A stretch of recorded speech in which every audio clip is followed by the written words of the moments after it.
L'Afrique est un cimetière. Oui, l'Afrique est un cimetière. C'est en observant de plus près cette histoire qui se passe entre la Russie et l'Ukraine que je comprends politiquement parlant le rapport entre le président Vladimir Poutine, son excellence Paul Biya, le président de la République du Cameroun, son excellence Mohamed Kadhafi, paix à son âme, ex-président de la Libye, le président Kwame Nkrumah, ex-président du Ghana, le président Laurent Gbagbo, bref, ex-président de la Côte d'Ivoire. Ces présidents que moi j'ai cités n'est qu'un poignet de présidents qui exactement luttent et militent chaque jour pour un panafricanisme bien émergent. Ce sont eux qui demandent exactement à ces dignes fils de l'Afrique, qui se retrouvent d'un peu de partout dans le monde, de toujours retourner à la source avec leurs acquis pour investir parce qu'ensemble, on doit construire l'Afrique. Ensemble, on aura une Afrique telle que tout le monde le désire au fond de lui-même. Jamais seul.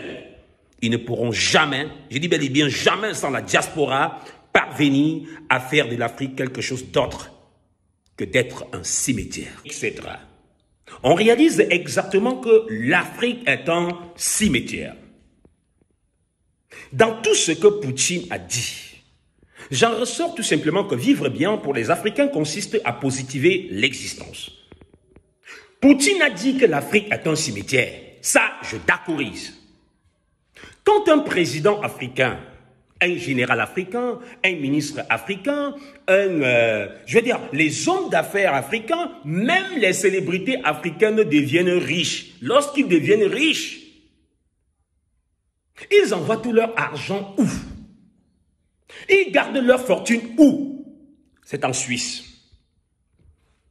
Ces gens riches-là, ils se rendent où pour se soigner, pour faire le traitement médical? Quand ils sont malades, c'est généralement en France. Pour investir leurs économies, leur acquis, ce que Dieu leur a donné. Parce qu'on dit en espagnol que ils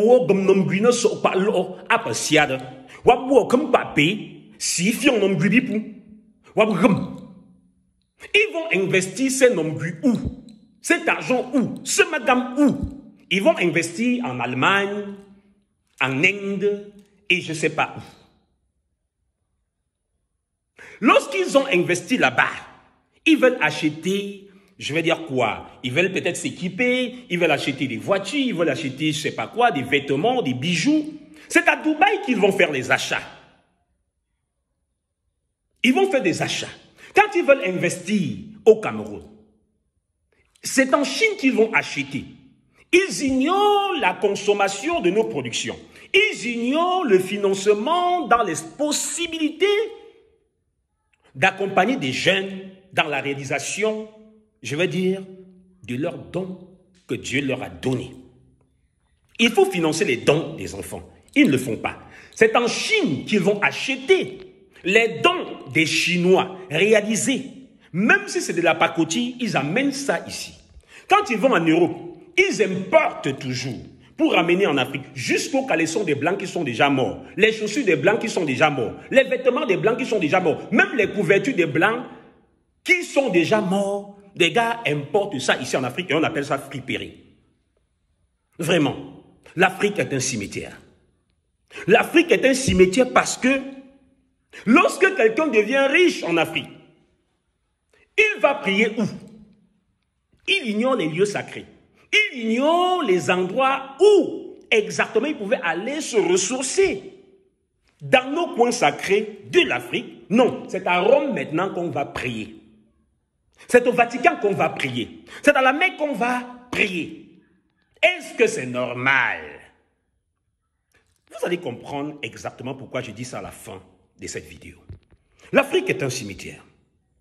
L'Afrique est un cimetière parce que lorsqu'on devient riche, nos enfants ou l'enfant de ces riches n'étudie plus au Cameroun, n'étudie plus en Côte d'Ivoire, n'étudie plus en Algérie, au Bénin, au Tchad, au Gabon. Non. Désormais, c'est au Canada qu'on va aller étudier, c'est en Amérique qu'on va aller étudier, c'est aux États-Unis qu'on va aller étudier, c'est en Allemagne qu'on doit aller étudier. Est-ce que c'est normal? Lorsqu'ils finissent d'étudier, ces enfants-là, ils demandent des applications.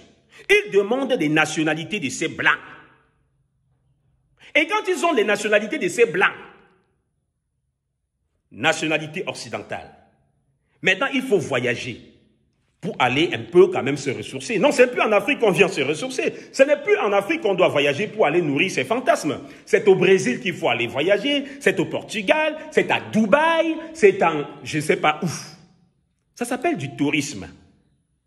Aller aux États-Unis un peu faire du tourisme, aller un peu à Manhattan. You know Manhattan? I'm not Manhattan, I'm going for Manhattan. Non, c'est pas bon. L'Afrique est un cimetière.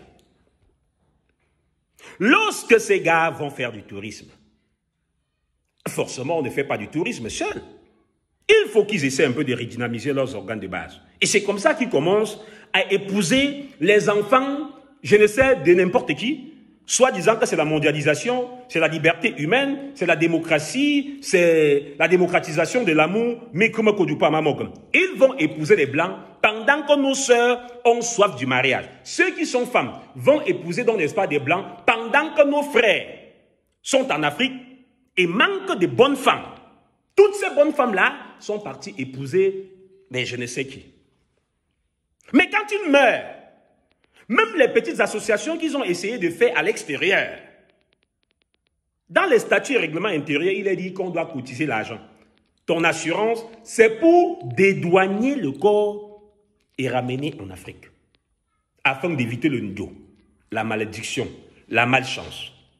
Vous ramenez le corps au Cameroun pour faire quoi? Non, c'est pour faire quoi? On vous attend, vous dites que non, c'est mon pays natal, c'est mon village natal, c'est là-bas qu'on avait enterré mon nombril. L'Afrique est un cimetière. L'Afrique n'est qu'un cimetière, mon frère.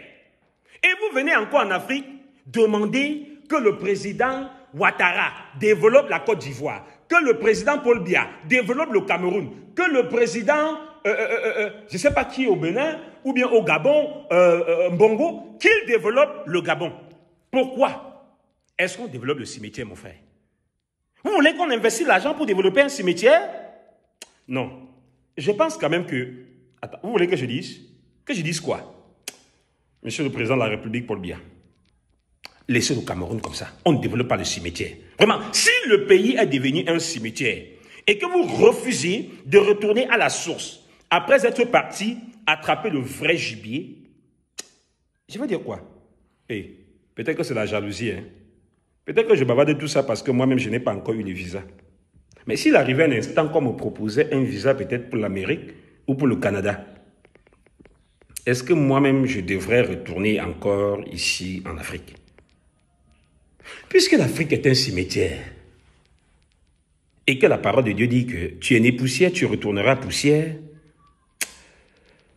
c'est quand le poisson tombe dans l'eau chaude que lui-même il comprend si l'eau est de catégorie en catégorie.